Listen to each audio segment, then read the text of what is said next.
I've been doing talks about climate change for almost 5 years on different bits of the agenda. And after 2 or so years, I realized that most of the talks I was giving were really to try and overcome barriers that people have put in their minds about climate change and stuff that were caused by misinformation.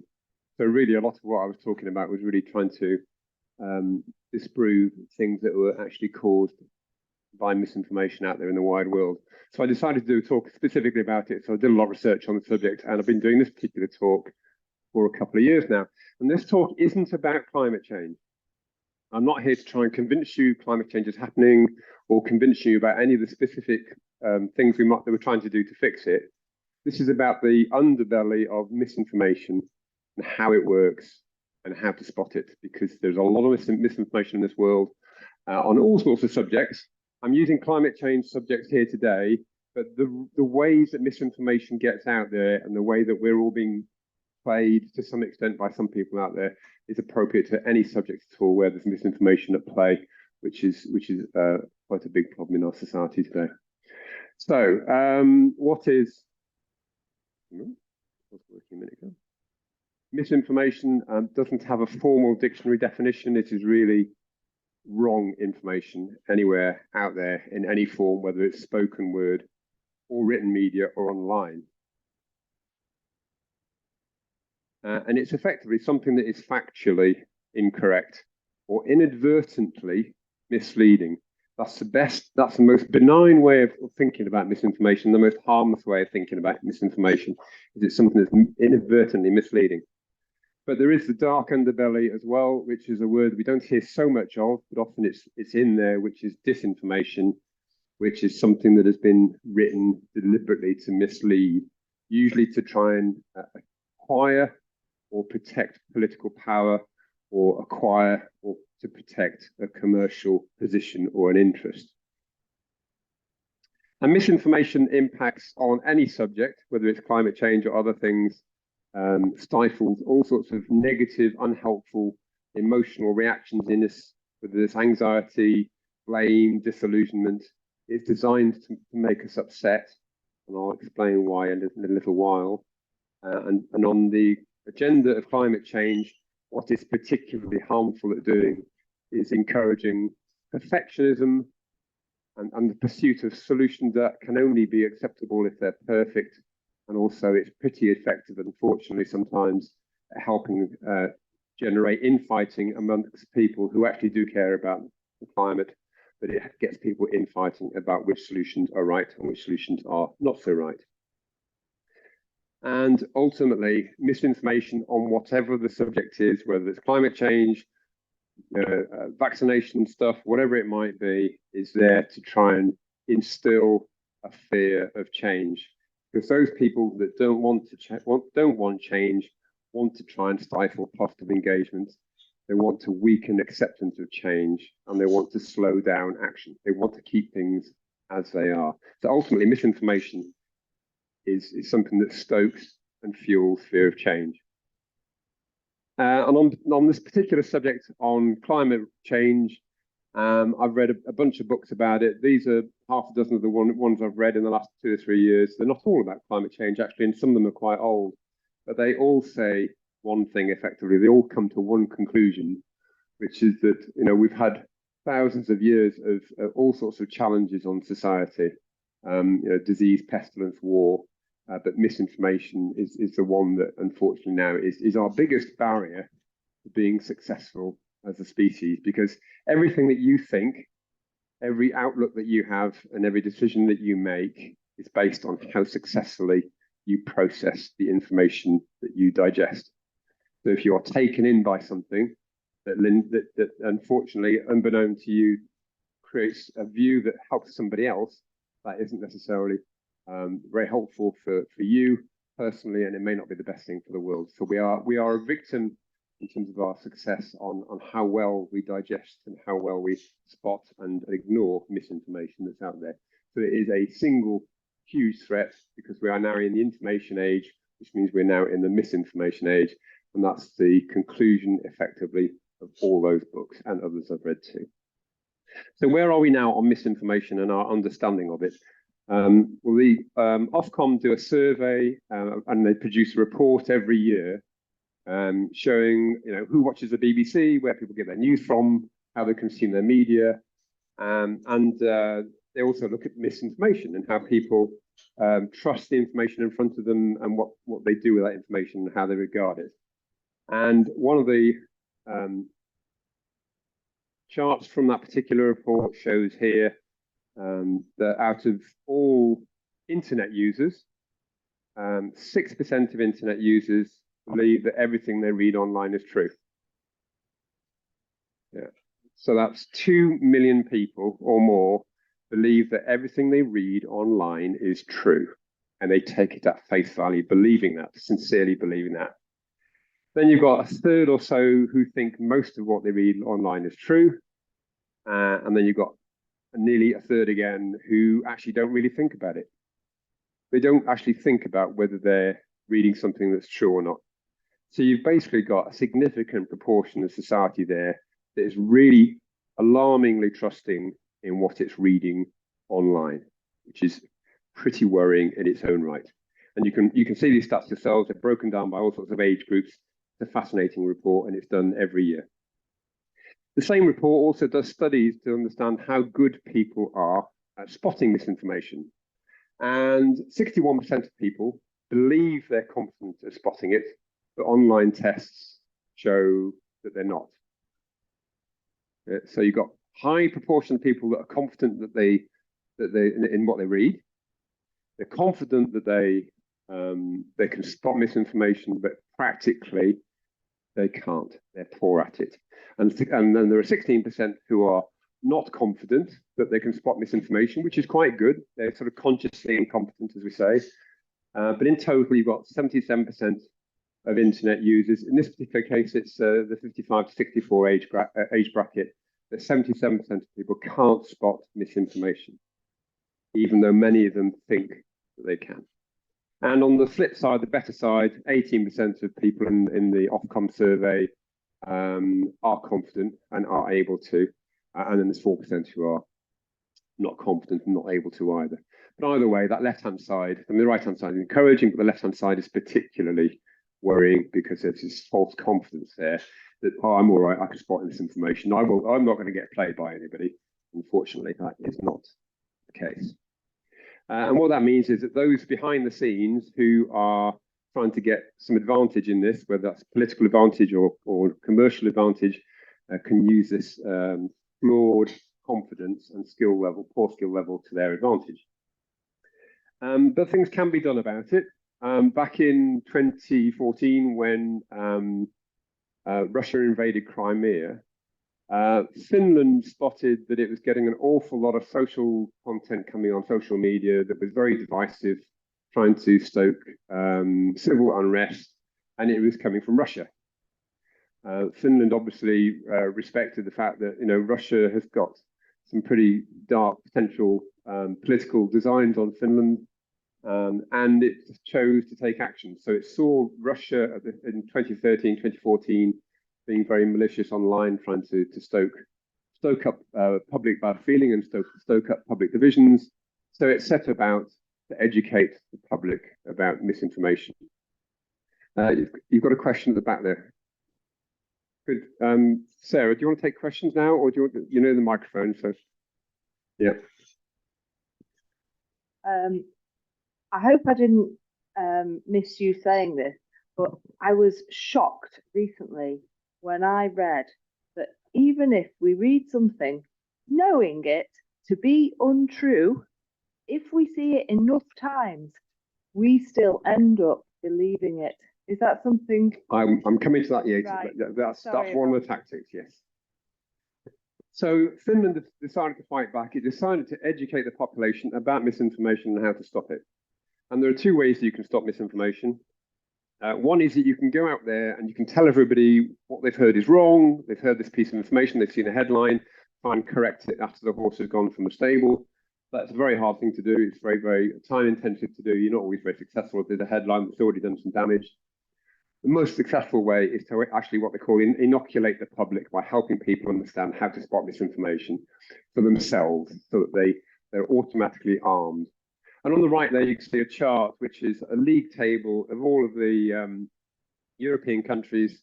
It's called the Media Literacy Index, and it's a sort of league table of all sorts of things about the media, press freedoms in there, all sorts of stuff around how well people digest information. And despite the UK being poor, as I showed you a little moment ago, we are actually still quite high on this ranking. We're about a third of the way down that table, but there are countries way, way down the bottom with half the score or a third of the score of us, such as Romania, Serbia, Bulgaria, where media literacy and the ability to have a free media that's critical of information and critical of power is very poor. So although you've heard what you heard about the Ofcom stuff, the UK is actually in a reasonably good position. But Finland, guess what, is out the top, because Finland has been educating the public for over a decade, right the way through from kindergarten all the way through school, or even the awareness campaigns with adults and the media and journalists as well. So Finland has been very successful at spotting misinformation. And that photograph on the left there is from a school where they're educating kids about misinformation and how to spot it. So we have a recipe here for a societal problem, and it could be about any subject. In this particular case, it's all about climate change. We've got a very complicated world. The world is far more complicated than a few thousand years ago when we were in caves.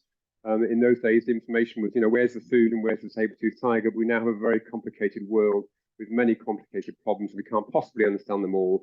And we have an anxiety and a need to try and solve some of these, and an anxiety for simple ways of doing it. We really want simple solutions, but the world is a very complicated place. We would really like A to B type solutions. Let's do this and we will solve that problem. But unfortunately, the world is never like that because it's too complicated. We do have this thirst, we have this hunger to have a simple solution to solve a problem that's worrying us. And that plays into the hands of misinformation actors as well. So what do we actually know about misinformation? Well, there's this guy here called John Cook. He's from the University of Melbourne. He's been studying this whole subject for over a decade. He's got some really good stuff online, including YouTube. He's very, very easy to listen to and read his stuff. He's turned it into a science in terms of understanding all the mechanisms about misinformation and how it comes across and how to spot it. And I will be talking through some of those in the next few minutes. And you would expect online and generally in life, negativity breeds negativity, and you'd expect positivity breeds positivity. And you would hope that it would be half, 50 between the two. But unfortunately, that isn't the case. Unfortunately, negativity is what actually usually wins, because we are hardwired in our DNA to react to threats to us. The fight or flight response there is for very good reason. We are actually hardwired to respond far more negatively and far more emotionally to something that's a threat to us or seen as bad news that we can try and protect ourselves from. So we might see a very simple story in the newspaper online about some smart meter users finding it hard to understand them. We might actually react to that and say emotionally, there's no point in getting a smart meter as I won't be able to understand them. And so that's the sort of thing we do. We hear a bit of bad news and we will try and devise a rule that keeps us protected from the future from any issue from that particular subject. So we are hardwired to react quite negatively. And here's a couple, and there's a couple of examples here. I know I heard that I hear an R there. So if you're walking through the park and you see a cat in the tree like that, sleeping, and it could be dead, but I'm gonna play the game and say that's a sleeping cat. You're gonna walk through the park and you go, like I just heard, quite right, and you'll walk on. But you're not going to tell anybody else particularly. You might take a photograph of it. But if you see a cat in the tree like that, yeah, you're going to react. Most people are going to, oh, that cat's in trouble. It's going to fall. What should I do? Should I go and get some friends? Should I go and climb the tree? And you'll feel quite emotionally agitated by that, and you'll want to tell somebody. You'll want to take action if you practically can. But the two stories, which are essentially the same thing, a cat up a tree, give you a completely different emotional response. One gives you a call to action. The other one just makes you go all fuzzy and want a cup of tea. And the result of all that is that online content that's negative gets forwarded on and shared far more than positive stuff.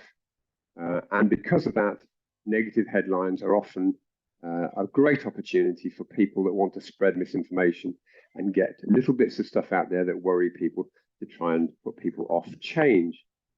And bloggers are a group of people who are very guilty of being very unhelpful with all this as well. They will look for an angle on a story or an angle on a subject that might be a little bit of a mistruth. It might just be a selected bit of information that might represent something in a way that makes it look negative or interesting, as a way of getting that to be forwarded on, this little negative story that might not actually be terribly true, through the internet, because they will earn more money from sales, from advertising off that. So there are bloggers out there who are continually looking for stories that will allow them to get headlines and traffic basically on social media. And one of the books I wrote is called Trust Me, I'm Lying, which reveals all the tactics that bloggers use. So the bloggers and newspapers and other media outlets are all the same. They're looking for a quick way of getting headlines to translate and go viral around the internet so they get advertising revenue. Negative headlines usually sell as a result of that. And unfortunately, they are manipulated by the dark forces. And even the newspapers, bad news travels fast is also true for newspapers. You pick up any newspaper and most of the stories in it have got a fairly negative headline. Sometimes the story might actually be quite positive underneath, but usually it's a negative headline. One of the newspapers admitted to Quentin Wilson just a few months ago that one of the reasons they put so many negative stories in about electric vehicles in their newspapers because it sells so many newspapers. Then we have also an environment where the world is compounded, and the media environment and our views about the media and the information that we're digesting is compounded by low trust in government and public sector, commercial entities, and distrust of their motives, and even experts, unfortunately, are increasingly by some people not trusted at all. And all this has an impact in terms of our openness to understanding the big picture, and it inhibits engagement with solutions. So we have a jackpot situation. If you're a disinformation dark actor or a dark force behind the scenes, and I'll give you some examples in a moment, we've got public naivety about misinformation. We're very trusting. We have a very complicated subject. Most subjects are, but climate change is certainly one of them. A distrusting environment where we're distrusting of power and government and corporates and experts. We've got a negativity lean inherently in ourselves, and we've got some pretty cunning authors out there which all make it pretty much a jackpot situation for misinformation, which preferentially self-propagates and grows online in the world that we have at the moment. So here's some examples. These are some Trojan horses amongst all this as well. So misinformation comes from more sources and sources you might not expect. So on climate change, you'd expect that misinformation comes from the fossil fuel industry, and certainly it does. That's the obvious one on climate change stuff and solutions around climate change. There are also dark state actors who will spread misinformation in any way they can to try and undermine the success of the West. Russia is clearly one of those. There are others too, usually autocratic regimes, but these are the sort of vested interests, either politically or economically, that are clearly behind a lot of misinformation about climate change, but also other subjects too. That's the obvious one, but there are some others too. And here's some examples of this, of how they do it. This is a very funny cartoon to some people. This is a picture of a frozen wind turbine. It's a guy's trying to charge his car, and of course the wind turbine's frozen solid, which doesn't really happen practically, actually, anyway. And it's there to take the mick out of electric vehicles and make people fear that if it's cold weather, that they won't be able to charge their electric vehicle. So I did a reverse image search on this. This has been around the internet for a few years. This first occurred in a local Texas newspaper. So it started there. Someone's paid for that to be drawn. Who would pay for that to be drawn? Someone did. It hasn't been signed. Cartoonists usually like to sign what they've done. In this particular case, they didn't. And that's gone viral around the internet. It's been used all sorts of times to parody negatively electric vehicles. And there are dozens of these out there on electric cars, loads and loads and loads of them. Here's another example. This is a more sophisticated one using some sort of CGI. This is an electric car showing it electrocuting people that are touching it. That's quite a sophisticated image to produce. Someone has got a lot of skill to produce that image. That means someone somewhere has paid for someone with quite a lot of skill to produce that image. So why has somebody paid for that image to be created? Who would have done that? I wonder. Fossil fuel. And here's another example, and this is from a whole string of these I found on a website just the other day. A Tesla owner, he can't charge his car, the battery's flat. It's gloomy weather, there's traffic all around him, he's crying. It's a very emotional scene that's parodying negatively towards electric vehicles, and there are loads of them, all there to try and create fear in people in that potential move towards electric vehicles. I'm slowing down here, Sarah, because there's another question from the back. So, who paid Jeremy Clarkson to hate electric vehicles so much? Well, Jeremy Clarkson, I don't know. I don't know where he gets his money from, or why. He likes to be Jeremy Clarkson and his own brand. He was very, very vocal against them for a long time. Yeah, and Brian May's not Brian May, James May's very pro. So, yeah, each to their own. Everyone's got their own way of trying to be populist. Effectively, that's what it is. So there are loads of these electric vehicles, but someone somewhere is paying for them. You know, quite sophisticated things to do. Here's one on solar panels. So the story is, and it's been around a few years with this particular photograph, that solar panels are the next huge environmental disaster. When the solar panels are finished for purpose, when they're no longer useful, sort of 25 or 30 years old, they'll all be dumped on hillsides like this, and there'll be a big mountain of scrap solar panels, and they're full of hazardous chemicals. Is the sort of story. So this has been doing the rounds for about 4 years. This particular picture on a grassy knoll in Wales or Scotland or somewhere.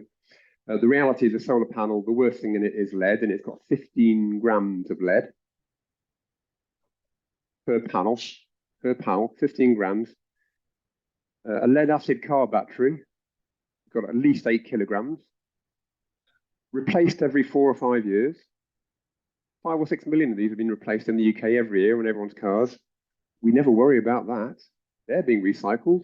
Why are we worrying about that when solar panels, which won't need recycling for another 15 or 20 years from now, it's not a problem we have today, and yet they're trying to scaremonger with photographs like that, behind that photograph there, that solar panels are the next big issue. So we don't worry about 8 kilograms of lead being replaced millions of times a year in the UK now. So why should we worry about solar panels? Even if it's 15 grams compared to 8 kilograms. So these sorts of photographs here are very, very emotionally charging and very manipulative. And that photograph is actually wind damage. It's actually a storm that clobbered a PV farm somewhere a few years ago.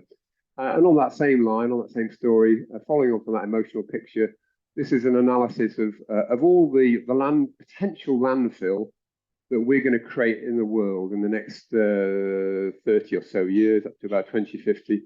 And someone's worked out that if you have to landfill all of the solar panels we ever might make by then, it would account for that tiny little blue blob in the right-hand corner there, compared to all the other stuff we need to try and get rid of and dump in the environment. So it's about less than 0.1% by weight of all the stuff we need to try and get rid of as a society. If PV is sold in large numbers, and it all goes to landfill and none of it gets recycled. So the facts don't bear out anything to do with the drama of that earlier photograph about solar panels being the next big shock and the next big bad thing that we don't want. Then there are fringe interest or hijackers who will argue that they care about climate change, but actually they don't care about climate change. They only care about their own political cause. There are hardline groups on the left hand of the political divide who believe that you cannot have climate change. You cannot fix climate change with capitalism. I know somebody who will swear avowedly that he cares about climate change. Actually, he's just trying to further the interests of his left-wing views. We have people on the right as well saying things that are actually linking their political views to climate change and trying to further their own political position. And here's one from America with beloved Steve Bannon blaming Greta Thunberg for the Ukraine war. So how underhand is that? But he's trying to further his political image and his political success by rubbishing a green icon, of course. Here's another example of how these sorts of things manifest as well, and how we as a society send these things around the internet. So this is a very short video. This is a still from it, obviously, of a fire on a highway in America.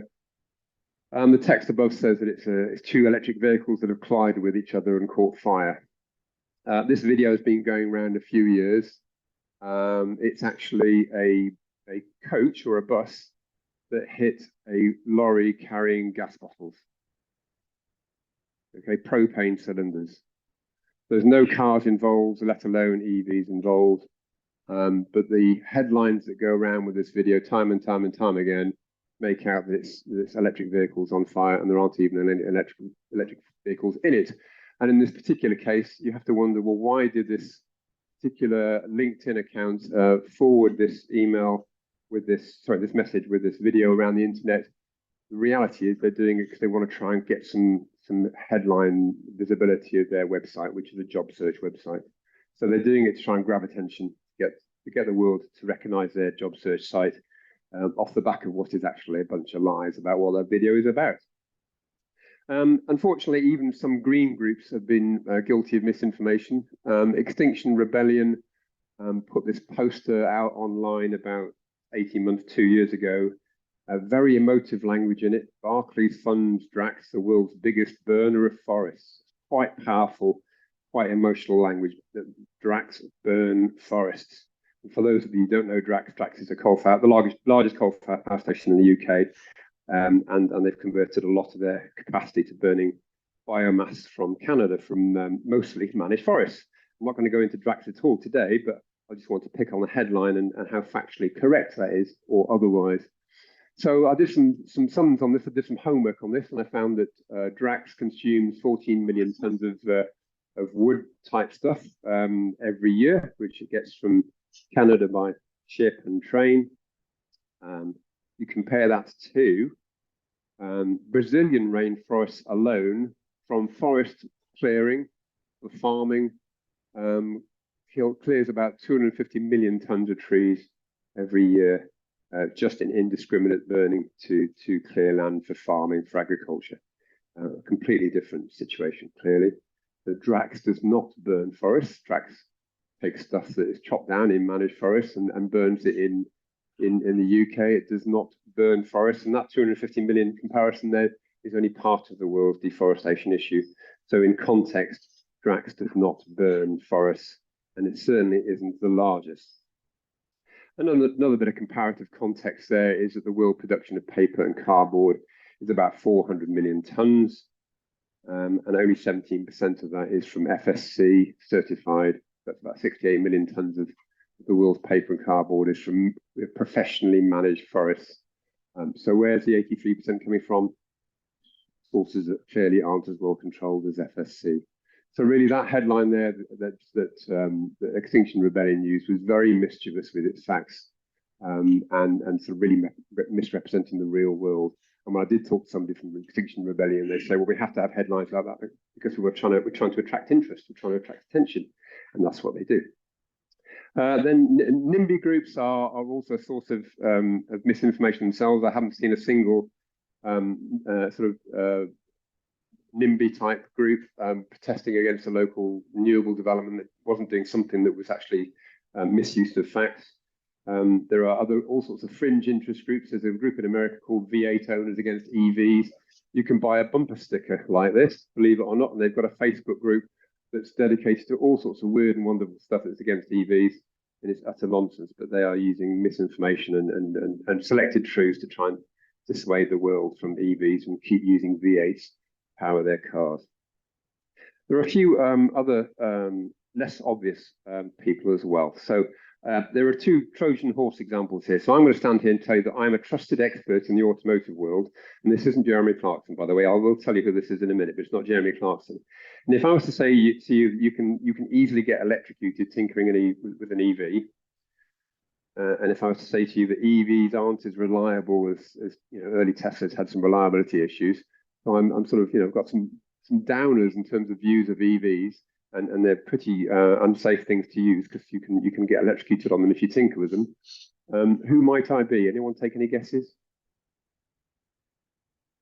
No, it's not an easy one to guess. This is on the Haynes Manual website.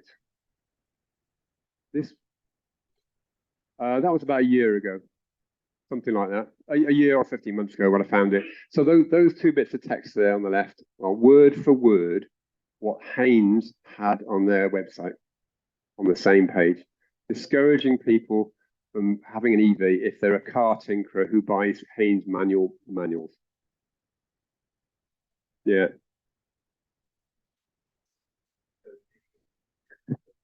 Haynes manuals. Oh, hello, Mike. So if you buy a Haynes manual, it's because you're going to do something with your car. Yes. And combustion engine, you know, get your finger trapped. But with EVs, you do have very high voltages on the batteries. So it's not true. Say again. Yeah. Yeah. So so I mean, you can get an electric shock off a petrol car, off the high tension system. You can get burnt off an exhaust manifold. You can get your fingers trapped in belts. There's all sorts of hazards which you're aware of. I'm a car person. I'm an engineer underneath in the car industry many years ago. Yes, in theory, you could electrocute yourself on an EV if you really tried. If you were going into it irresponsibly, you could. But what they're trying to do is to keep people driving their base of customers driving petrol and diesel cars. They're trying to discourage their traditional base of people who buy Haynes manuals who are car tinkerers from moving away. Okay. Yeah. Well, no one's been killed by one yet. No one's been electrocuted by an EV yet. You know, so it's pretty mischievous wording. It's emotional language to try and keep people who are into cars, who like to get the bonnet open and tinker with cars, to stick with petrol or diesel cars. Another Trojan horse is I'm going to pretend to you I'm standing here as a trusted expert in heating homes, and tell you I'm in your house. I'm telling you that heat pumps are very expensive to run in cold weather. Just wait a little longer for hydrogen boilers, and you'll have to replace all your radiators if you want a heat pump. So who might I be? British Gas. Gas company. It's not the gas companies particularly. It's actually heating engineers. There are 130,000 of them. The average age is 55. Many of them have got retirement on their minds. And there are many anecdotes of them and surveys that basically suggest that they actually are spreading these sorts of messages in homes to householders to try and keep their business alive and protect their own business, the current own business, as it were, is what they do. So I come across anecdotes from people along these lines all the time. So they're protecting their commercial position. Here's another headline that came through from The Guardian, which is unusual because The Guardian's normally extremely factual and extremely balanced about what it talks about with electric vehicles and climate stuff. This is an article about contamination in a nickel mine, and they linked it to electric cars. This is a couple of years ago now. I don't know why they linked it to electric cars, because nickel is used in all sorts of things, stainless steel mainly. And we've got stainless steel everywhere in society, but for some reason they chose to pick on electric vehicles as the reason for having that headline, because presumably it grabbed some attention and it sold some copies. So should we be feeling guilty about, my parents' artificial hips and things like that? Excuse me, it's because they use a lot of nickel batteries in electric cars. They do. That's the reason why they pick on it. Well, they do, but if you look at, at the moment, batteries use about 2% of the world's nickel. And it will use more, but by proportion. Why are they talking about electric vehicles? Because the nickel battery is a lot larger than electric vehicles, and say in their laptop.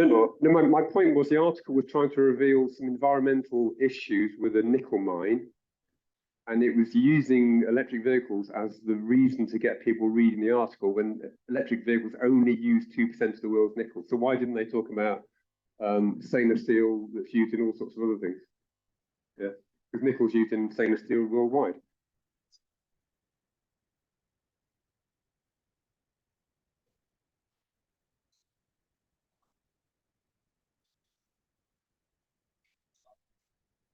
But there could have been, but either way, it's using the natural, attention of trying to disparage a new subject and a new use, and without recognizing the bigger picture is that nickel's used everywhere, and damage and environmental issues from mines are common worldwide in any mine for any particular mineral. So it's trying to grab attention with something that is actually ignoring the fact that nickel is used everywhere.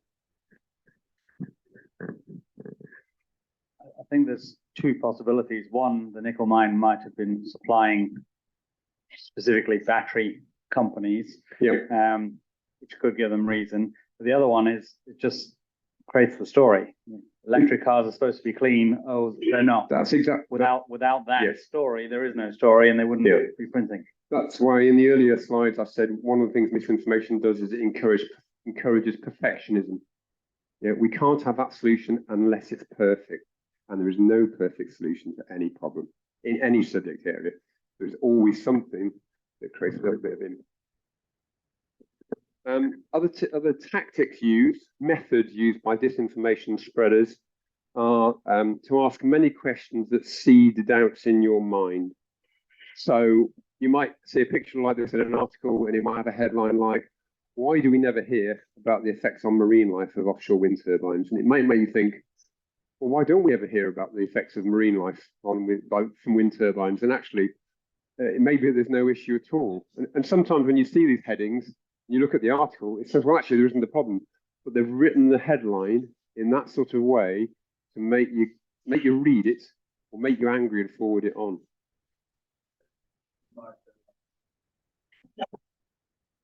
Or another mischievous headline might be, how are these going to be recycled? And then the story might actually be factual. It might be correct, but the headline is if you only read headlines and you scroll on your phone and all you look at is headlines, you might be taken in by that, and you might think, hang on a minute, there's something here that someone's not telling me.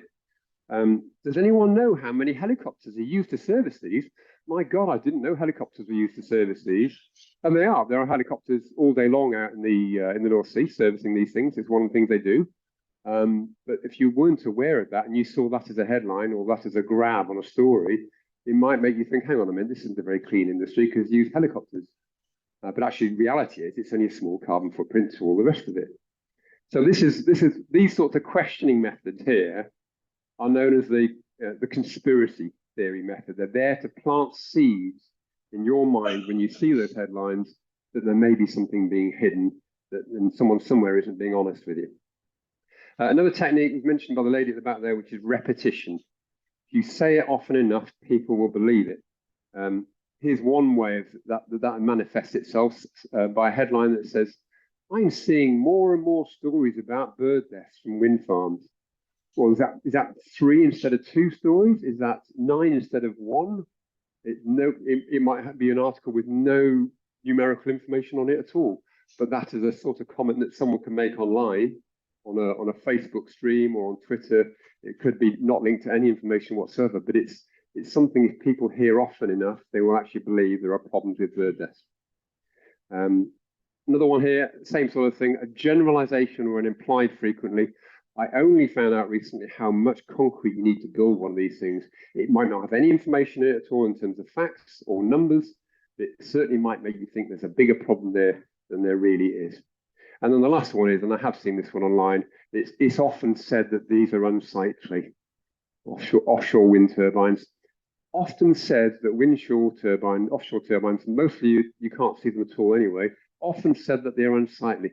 What does that tell you? That's just a few words. It's not information. It's not data, and it's probably nonsense.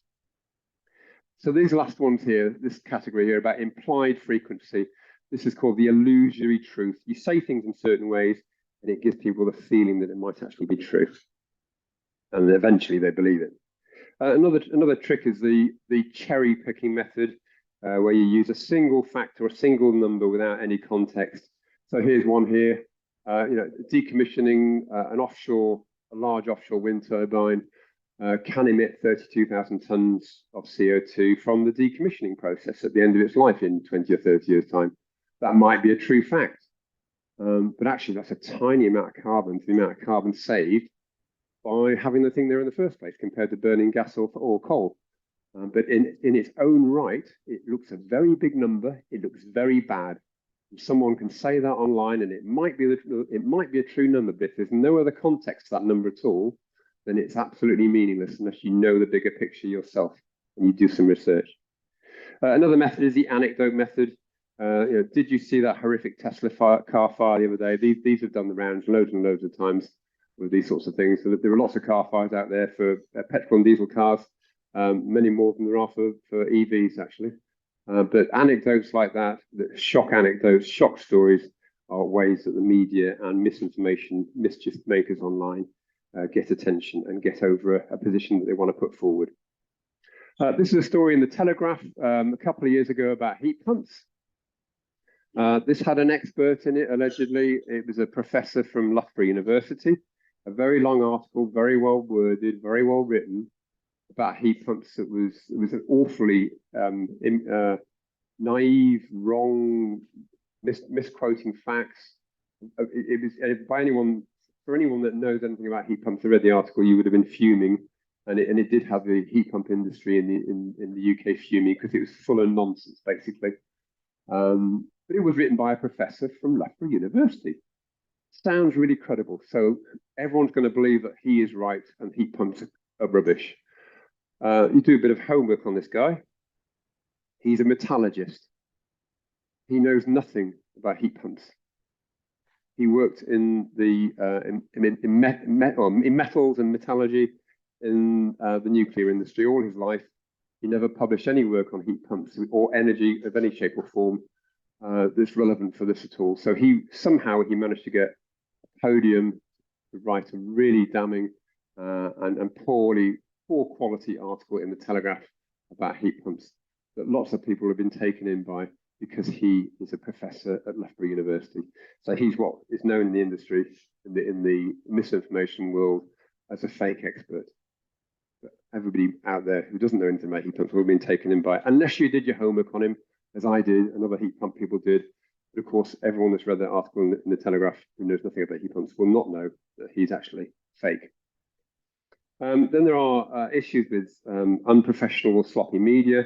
There's a story a couple of years ago, it came out in one outlet and it got copied by everybody else, that said EVs could cost up to £160 to charge using public infrastructure. They made a decimal point error. It should have been £16. But that went out. Everybody, crowed about it that didn't like EVs. Probably did some harm. Can't have done any good. The horses bolted. You can't undo it afterwards. They didn't retract the story.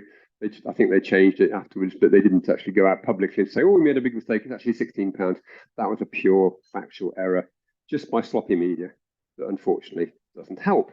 It's a source of misinformation.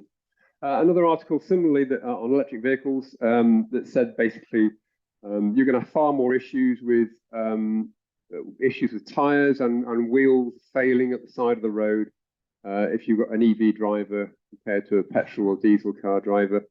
The reality is they're actually, yes, proportionally you'll have more chance of having tire issues because you don't have any of the other issues. So they've simply looked at the facts wrong. The surveys actually showed that EVs have no more tire issues or wheel issues than other cars. It's just that they only have tire issues or wheel issues. They rarely have other issues because they don't have an engine under the bonnet that goes wrong. So one article, whoever published it originally read that as EVs have more problems with tires and wheels than other cars. They don't. They have the same number, but proportion is higher. And everybody copied that and it went around the internet virally at the time. And then the last source of misinformation is us. We might see something, we might get emotional about it, and we become what you might have heard of the word clickbait, where we want to forward it on. And also online, we have another sort of method of misinformation getting around and about, which is a pseudo expert or authoritative guessing. This is a real example I saw on Facebook last year. Somebody saying even just posting a Facebook message has a huge carbon footprint. So I did some sums. I found out how much Facebook uses in a year for an average user, how much energy that uses, how much carbon that uses. and the total Facebook use for the average Facebook user uses the same amount of carbon as making 1 cup of tea. So I did go back to this person and said, here are the facts. And he didn't get back to me. I don't think he liked it.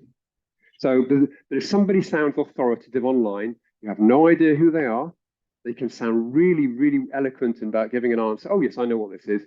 You have no idea what the skills or the abilities of that person are. This is word for word what I saw on that Facebook post, copied into this without any tweaks at all. That is exactly what was said with authority from somebody who's basically an armchair expert.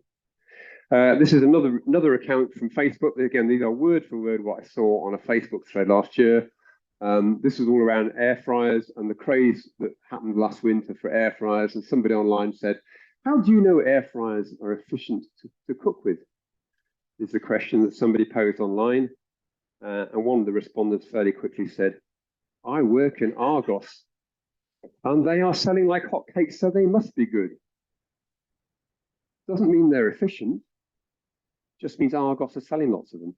So all that sort of stuff, it's not robust thinking at all in terms of actually thinking through what somebody is actually asking and what you're saying in response. So all that does is create or perpetuate misinformation even further, and it creates a frenzy about something that may actually be around some incorrect information. So how to spot misinformation? You probably won't be surprised from what I said, but look for your emotions. Misinformation is usually there to try and trigger negative emotions to make you take action, or parody something and make you laugh. But 90% of the time, it's to try and fire you up, to make you annoyed, to make you angry.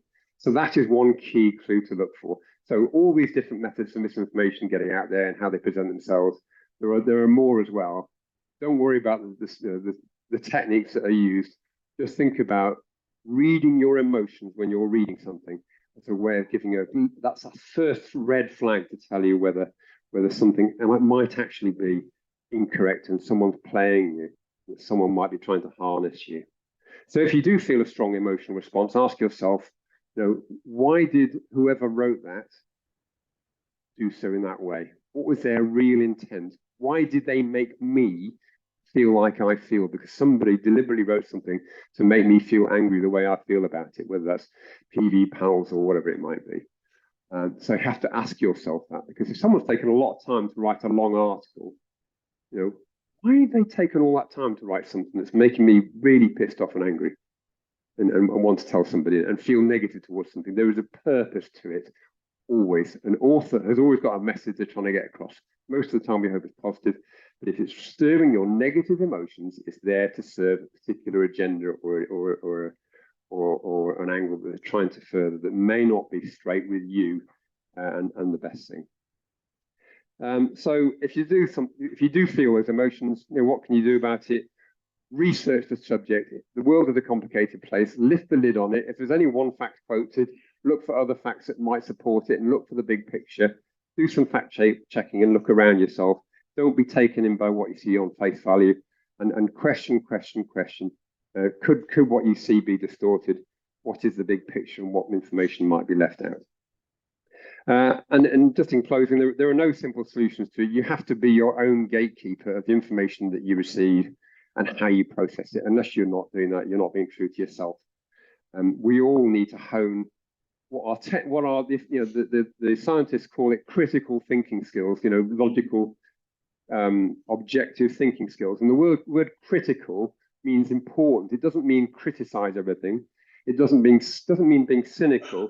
It just means being self-aware about how you feel about what you're reading, being open-minded. Don't go into it with a prejudice and reinforce a prejudice. Be open-minded about facts and be factful in what you're looking for and what you're thinking and how you process information. That's the only way you can protect yourself, is to hone those sorts of skills. So I have that's the end of the presentation in its own right. I've got a website that I'm going to put up in hopefully about February, which has got much more on this particular subject and many more examples of the sorts of misinformation methods that are used. I've got other talks I've done the last 2 or 3 years. I've got one on electric vehicles, on the facts, real world experiences and the myths. I've got another talk I do on how is the UK really doing in tackling climate change. and how to keep positive, which is quite challenging at times. What's the truth and how to keep a handle on how you feel about it. And there's one I'm about to start doing, which is how your home affects your health, because homes aren't always as healthy as you think they might be. And I'm lifting the lid on that and sharing some insights around that subject and simple things you can do to make your home a much healthier place. And then the other talk I did in October here, for those of you that were here, was heating in homes, with lots of insights that are either new or not well known about how you can save money and be warmer and save the planet more easily and have fun about it too. And I've also got a website already that's been around for about a year now, which is educating people about energy in the home and how it works and how to adjust your boiler settings and how to use a thermostatic radiator valve and fix drafts and all sorts of simple stuff like that, that maybe some of it isn't very well explained out there at the moment. So that's my final motto. Don't believe everything you think. Thank you.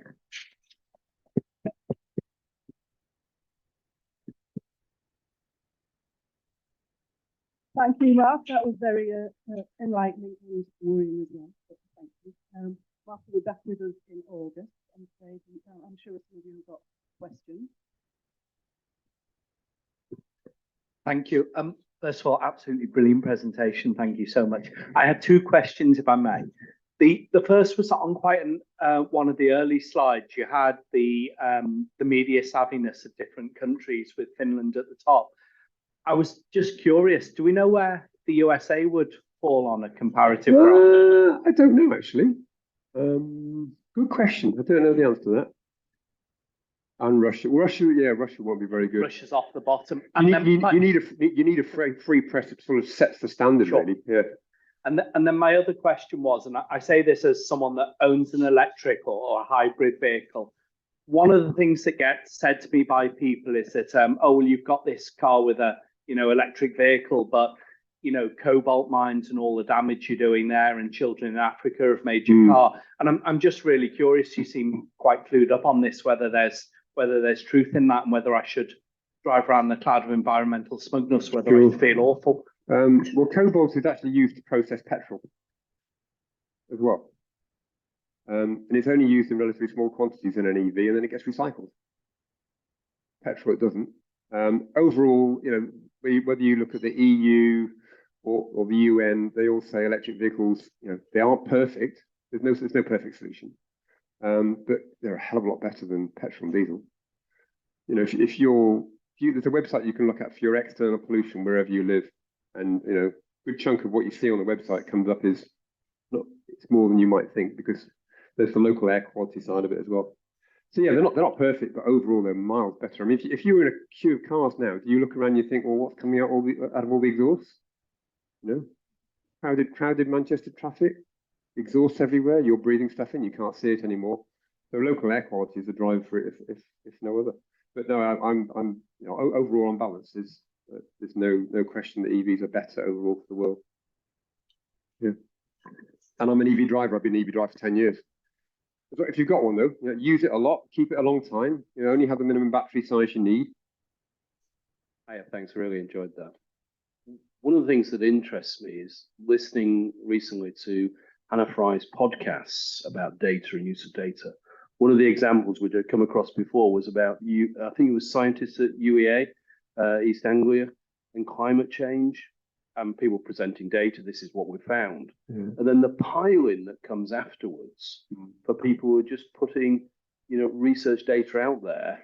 And so there is then a huge wave of people who are trying to undermine them as people as well as, the data. Yeah.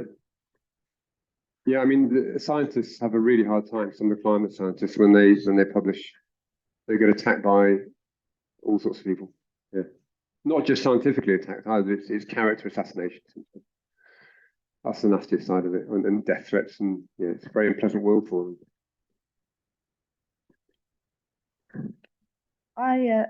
Great talk, very impressive. I got involved in a discussion about tyres and roads recently with somebody via Facebook. As a cyclist myself, I don't worry about whatever rubber or plastic particles I'd be leaving on a road. But somebody was suggesting to me that electric vehicles are problematic in terms of. I asked them what the difference was between electric car tires, and petrol tires, and we decided it was the weight of the vehicle that was responsible. But presumably, her argument was baseless in that the other environmental effects. Yeah. Are there are a few things in this. So electric vehicles are typically slightly heavier than their petrol equivalent. But then, of course, there are much heavier vehicles than electric vehicles anyway. Lots of big 4x4s are heavier than most EVs. You know, a Range Rover is a lot heavier than almost any EV. But people never seem to think about the tyres from those. And the battery size and weight will come down in time. That's the other thing. But particles on the road, which are the pollution issue, there are two types of particles from cars. One is from tyre degradation, and the other one is from brakes, fine particles when you're braking. And with electric vehicles, you don't really get the latter. You don't get the brake pollution at all, very little of it, because most of the energy from braking goes back into the battery. So the brakes on electric vehicles last virtually the life of the vehicle, or they can do. The tyres wear slightly more because the vehicles are heavier. But actually, if you drive a car in an urgent way where you're late braking, harsh acceleration, even a conventional car, you will generate far more particles from your tyres than any difference between a petrol car and an EV.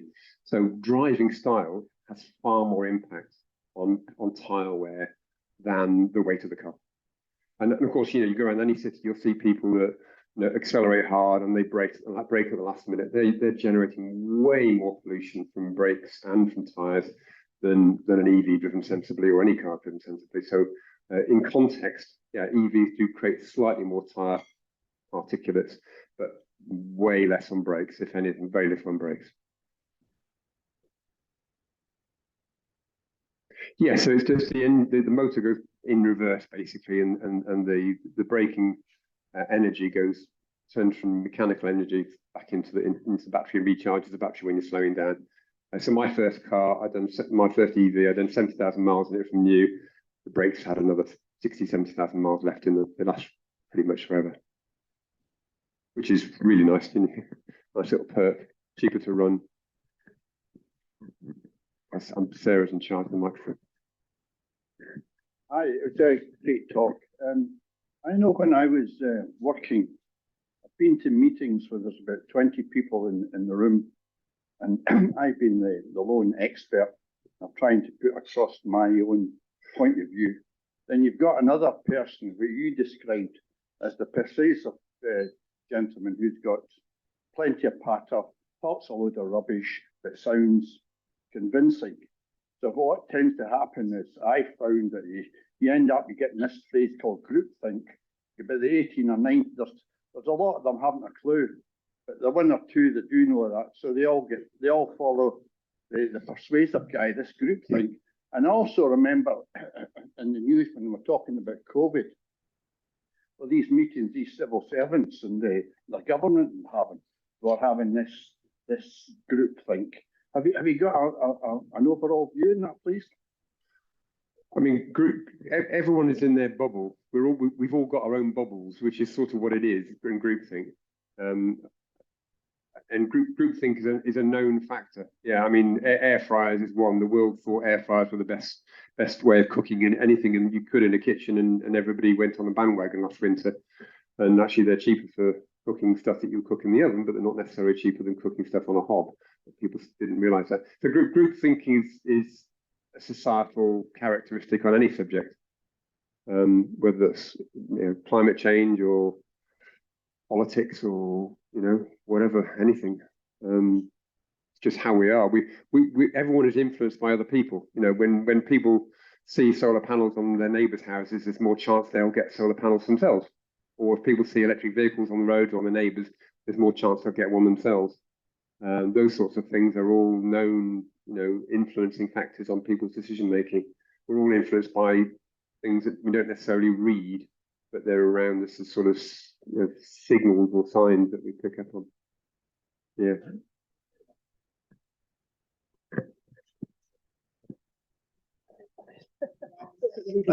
How can I get to be open-minded when I'm a naturally bitter twisted? Well, we all are. We've all got cognitive biases, you know. But the important thing is, if you hear yourself saying, "I always thought that," or "I always thought so," that's a bit of a sign that you might not be being open-minded on a subject. Yeah. So just catching yourself. That's why I use the word self-aware, and not just reading your emotions, but sometimes what you say. You know, I always thought taxi drivers did such and such, or whatever. Well, you can't trust a taxi driver. Well, you might be able to trust a taxi driver to do X, Y, Z. I don't know why I picked taxi drivers, but anyway. We've all got cognitive biases and inbuilt prejudices, and I mean that's why we've got juries in court, isn't it, for 12 people, because you get a mix of people who've got prejudices that will counterbalance each other. So yeah, we've all got them, and it's being self-aware and trying to spot them, spot your own thinking. So with how you've shown this tonight and how powerful it is, why haven't the various green groups around the world used this in reverse? Because there's very powerful stories to say, look what coal power is doing, look at all the ash waste. And the problem is to do it in reverse, to try and counteract their misinformation, say the fossil fuel lobby misinformation. Your choices are to play dirty games like they do, or just be factful, And I think everyone I know that tries to counter misinformation about climate stuff, for example, always try to respond with facts, because that's the right thing to do, to have a sensible debate. If it turns out it's one load of nonsense opinions and misinformation being in conflict with or in a war with other misinformation campaigns, who's going to have any comfort with that? That's anything sensible to try and latch onto for people that are genuinely open-minded. So I mean, so when I always try to respond with facts when I possibly can. And you see people like Dan Caesar, I don't know if you know Dan Caesar, he's an very active online on EVs. He's always trying to respond with facts. And it's the only way, but unfortunately facts are often less interesting and less sensationalizing than a clever, cute headline or a cartoon. Which I can see and agree with, but there's also a whole bunch of facts against all, coal, for example, that is super negative. A leak on a coal slurry mine killed 90,000 people, and well, that didn't really get much coverage because it was like, oh, it's a thing happened in the middle of nowhere, and clearly there was some lobbyists who paid a lot of money to keep it out of the news. But why isn't that being used? It's a case of resources and time and money. The people that care about climate change, that want to try and do something about misinformation, they're people like you and I. We've got a day job, and and we haven't got lots of money to throw at clever people behind the scenes that can think of advertising campaigns or misinformation campaigns. So it's unbalanced in terms of the resources that you can put into it. I put into it what I can, but it's hard work. It's a thankless job sometimes.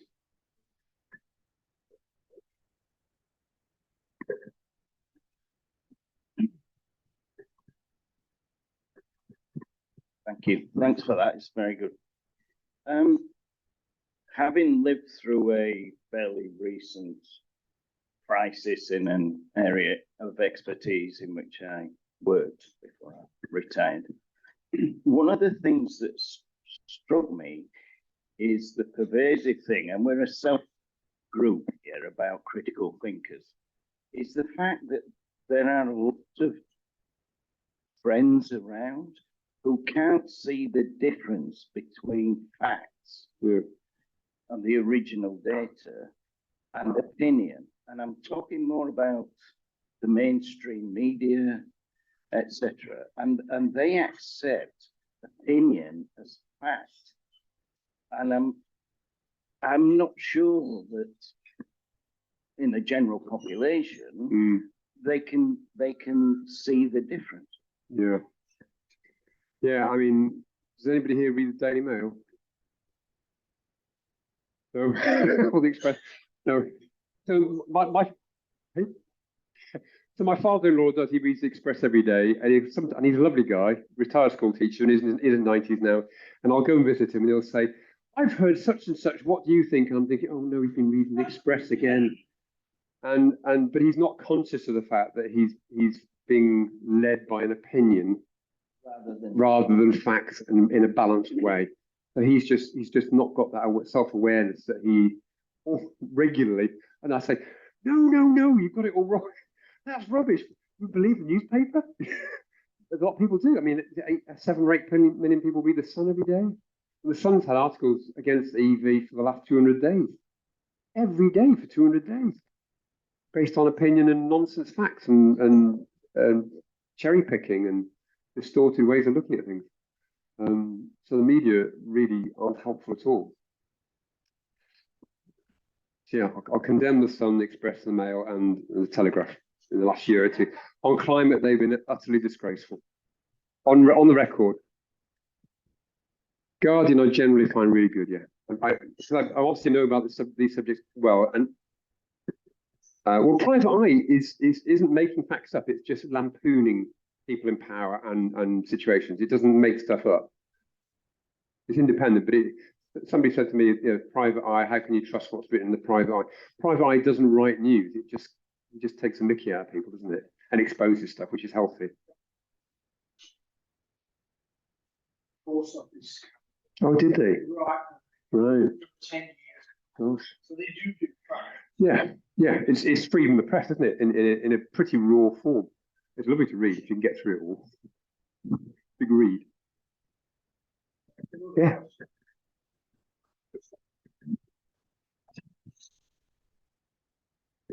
Were you an apologist for Drax? Because I thought that whatever the facts are, Drax really shouldn't be presented as some kind of eco-friendly machine. Sure. It's actually they're importing wood chips halfway around the world, burning them. Sure.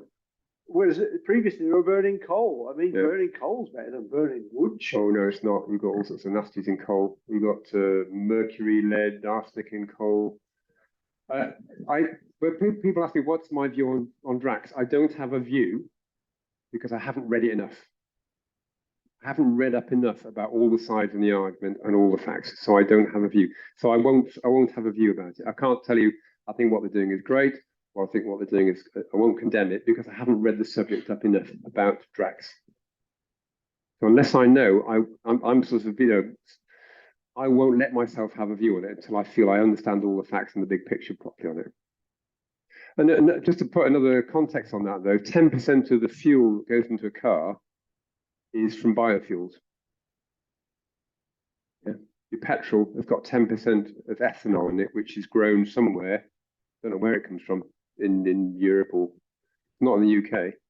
So it's processed crop that's been grown and shipped here in a liquid form, going into fuel. So, you know, well, that's what Drax are doing. So it's no, you know, people like to kick Drax because they're a big company. They make a lot of money. They've had, you know, grants to do what they do, but there is other contexts. So I don't have a view about Drax because I haven't read the subject enough to really form a view. And none of these things are very simple anyway to actually come to a balanced view. These things are rarely black and white. But I haven't read up about that subject to be able to say one way or the other how I feel about it. I've got too many other things to think about. So that's the thing, not to draw conclusions based on just a bit of the story. Always do a bit of homework to do yourself justice, so you understand something properly, if you can. Anyone else got any more questions for Mark? Hi, great talk, thanks. It does seem that, so don't stop what you're doing. I think it's amazing, and more people like you need to do this. It almost feels like I can hear you preaching to the converted, and so we've sort of identified there are this bunch of non-critical thinkers who read all these papers, and then there's us or something. You know, but is there a way that I don't know, a forum, a collective noun for critical thinkers, or something that, you know, to try and mobilize this on a larger level, so that, you know, there's more than just you, or the yous can connect type thing. Yeah, I mean, online there's very little. There's no Facebook groups really of any size or substance on it. There's no government action on it because governments don't like to be nanny state and tell people how to think. I mean, critical thinking is taught in school on, you know, science experiments and stuff like that. So it's taught at a subject level, and any teachers in here will know that, but it's not taught about how to think about the media critically. So we do teach it in school, but there's almost nothing going on in this country to try and raise awareness of how it works, which is why I wanted to do my website that I showed earlier on, to try and cover the same points I covered today, really, and more. But there's lots of good books out there. So that Finland model that you said at the beginning, Yeah. you know, so could they export that model? You know, whatever they did, could they say to other countries, you know, by the way, this is what we did? Well, but they did it in response to a national threat, which the Finns, given what happened during the Second World War, were really sensitized to. So Finnish society was quite happy for government to say, look, there's this threat, you know, which we historically had 70 years ago, that could come back. So we feel it's important to protect you. So that's how they got permission to do it with society, really, because of that sort of background story to it. But it's a bit different here. And so society there was quite happy to respond to that campaign that started, and it's been very successful. Okay. Yeah, but there's little to see what could happen here, other than you guys getting more active and reading books and telling others and challenging stuff you see online as well. If you see something online by somebody in a Facebook group or whatever it is, find out a fact and challenge them. You know? And I do it on LinkedIn a lot of the time. I'll look at posts on LinkedIn and I'll say to somebody, hang on a minute, I think your profile is fake. I do challenge people. Sometimes I'm wrong and they'll come back to me and convince me that they're not. And Facebook, I do it a bit sometimes as well. But challenge, because a significant proportion of LinkedIn profiles in the past have been fake profiles by people that create a profile that looks very authentic. They look like they're a technical expert, and actually they're not at all. It's somebody in, I don't know, some far off country. So challenge information you see, and sloppy thinking and poor critical thinking yourselves, and call it out when you, either call it out in that challenging way, like I've just described, or just present some facts to try and interject in something you can see is a bit of a nonsense going on online. Like the air fryers one, are they efficient? Oh, they're selling like hotcakes in Argos, they must be efficient.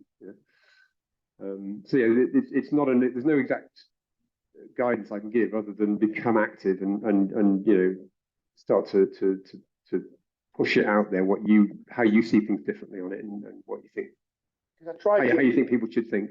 Yeah, I think that what you said about the grassroots level in schools is probably the best way. Yeah. In that, kids need to see misinformation as bad, and then call it out for themselves when they get older. Yeah. Because it's only going to get worse, because we're going to have AI powered misinformation coming at us quicker than you won't be able to respond to it all. Well, China's using misinformation already with Taiwan. There was in the news just a couple of days ago, there was some video that had been created of a political leader in Taiwan, because they've got elections coming up, and it was an AI video that was there to spread dissent or spread division and create influence in the political agenda in Taiwan. So AI is really not going to be helpful at all. That's why we've got to be more vigilant, even more vigilant, and not be taken in. But the key thing to look for is that emotional reaction. If you say that, oh my God, the moment you feel that, that's a fantastic canary in the coal mine, really. It's a red flag to think, hang on a minute, why do I feel this? And is this a valid feeling, or am I being played? Well, yeah, thanks very much. Okay, thank you.